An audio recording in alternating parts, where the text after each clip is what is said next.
Well, greetings, fellow bad guys. Tiki here. And Jacob Wile, too. And welcome to another hot dang installment of Wandering Over Yonder. Yeah, that's right, folks. We are back for our return from our brief hiatus from Wandering Over Yonder, the recap vlog series. We are doing long form for Wander Over Yonder. Jacob, you're the expert on Wander Over Yonder. You've seen every episode. You're a big fan of the show. I am the guy who's kind of the newbie to the show. We are going along. I am watching these episodes as we review them and not going any further ahead than where we are in the podcast. So, Jacob, we just watched The Bad Guy.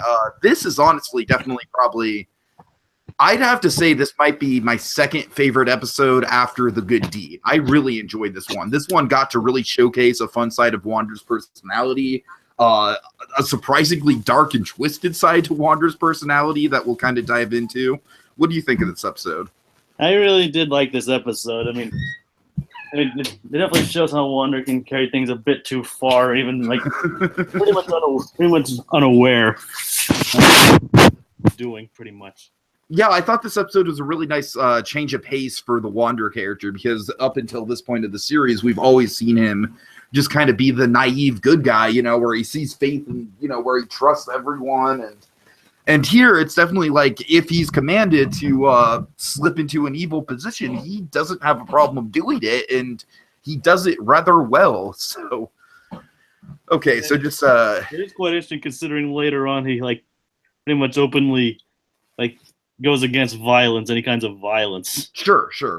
I mean, but when he's in this persona, he's like, he steals, he's willing to fight people, and it's like, he's definitely committed to his character. Okay, so let's kind of go through this a little bit. Wander and Celia start the episode in mid-fall. They fall into, let's see, what's the name of this town? Doomstone, that's right, Doomstone, which is basically like a post-apocalyptic version of like a Wild West frontier town. That's kind of what I took it as. Yep.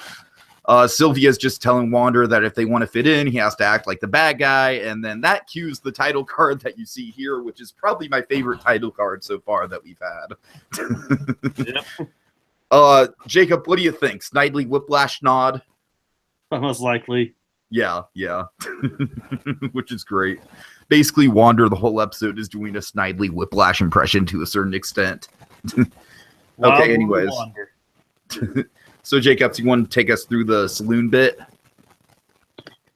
Well, as we can see, like, the idea is that they go in there and try and convince them to figure out how to get orbital bubbles on this planet. Mm-hmm. The idea is that what Sylvia does is she tries to, like, talk to the barkeep or the bartender to try and convince him and bribe him using crystals. Meanwhile, Wander that points him to some kind of mob boss guy. I forget his name. With Papa Doom. Oh yeah, Papa Doom. Not quite as cool as Mr. Biggs. Meanwhile, Wander tries to accidentally takes the seat of a man called Badlands Dan, the meanest guy in all the land. Meanest man in all the land. This guy's terrified, man. He's got like a bull skull for a face. Curly mustache too. Right. And he's like 10 for 10 million credits. And then Wander draws a wanted poster of himself, and it's like, oh yeah, well I'm 1 for 10 million and 1 credits. I'm Wild Willy Wander. Woolly Wander. It's Woolly. Oh, Woolly Wander. Okay, that makes sense. I'm sorry. Yeah, it's fine. Then he quickly draws the Snidely Whiplash mustache on the wanted poster. Badlands Dan, meanest man in all the land. Oh yeah, it's a meat off. We got to see who's tough, who's the meanest. Yep. Okay. So it quickly escalates to like they're gonna have to take it outside. Right. Yeah, let's have a nice walk in the park. So Sylvia's seeing the mess, and she takes him outside and tries to convince him not to pursue it any further. I love how Wander calls the entire bar a bunch of wimpy Wimpersons, and then the one guy's like, my name is William Wimperson, thank you very much. Yes, that was great. That was great. Yeah, so Sylvia, kind of as always, she's trying to talk sense into Wander, but this is kind of like the opposite sense that she's usually trying to talk into him. Yep, she's telling him to be quiet. Mm-hmm. And then let you see they get there fast. What does Wander do? He steals a car, just steals a motorbike contraption thing. Yeah. Like, hop on. Oh god. Oh god. And of course the patrons of the bar are not happy, but Wander mows them down, and a chase scene ensues. Wander slips through the crack of the small wall, and then there's this great gag with the truck full of explosives that they use as a rocket launcher, and then Wander has don't look at explosions. But Wander has a great line. He's just like, as he's going up, he's like, being bad is rad. Really, really funny stuff. Really funny voice work. Yep. Okay. So, so they eventually make it there, and Sylvia tries to convince Wander to, just be quiet. Mm-hmm. Yeah, that's basically the goal that Wander is really struggling with. He's really struggling with keeping up his end of the deal in that regard. Yep, and then they enter the place and get to Papa Doom. Papa Doom. Sylvia fails to convince them, but realizing she's being accompanied by Wild Woolly Wander, they comply. Yeah, that's great. That's great. Word travels fast on Doomstone. Apparently.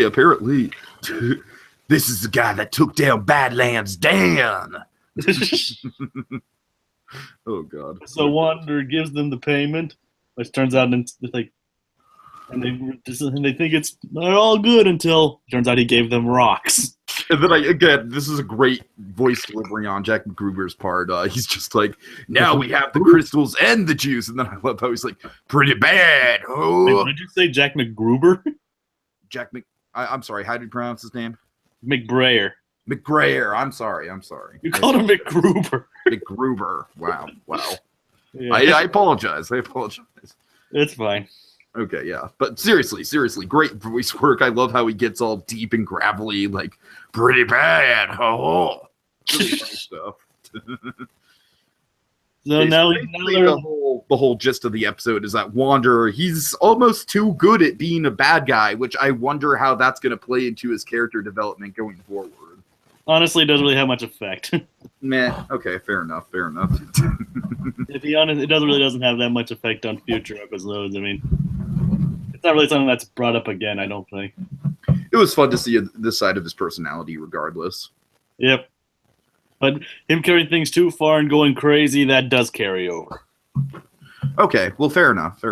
So how do we end this thing off? So they eventually get into a chase from the gargoyles being cornered by the bikers, the bar patrons, and Papa Doom's men. where they're like Wander's all trying to fight them off, like while she's holding him back. She's like, stop! Pulls off his mustache. She's like, oh, hi everybody. like pulling off his mustache fixes everything. Well, yeah, because basically Sylvia just explains the situation rationally, that they're lost travelers, they need help, and all the, and the fact that Wander's personality changes immediately after. Right.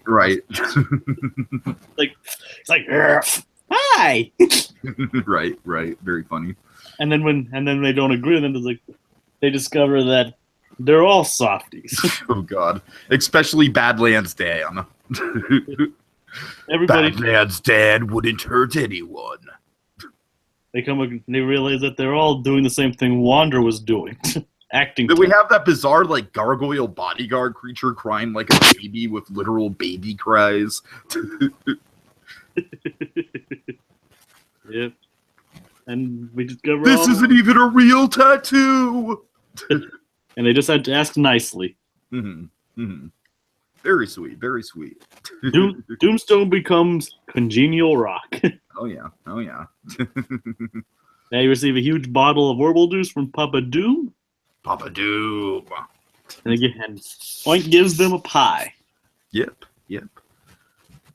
then they ride up, and then they're just saying, what a nice bunch of folks. So, yeah, overall, I really like this episode, Jacob. I think, like I said, I think the strongest element of this episode was seeing the different side of Wander's personality. It's a running trend that Wander kind of like takes anything he does a little too far and is a little too proactive with certain things.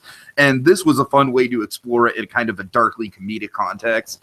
And I also really like the whole element of like the whole planet of bad guys, but they're all just pretending to be tough. That was really funny for me. Very creative episode.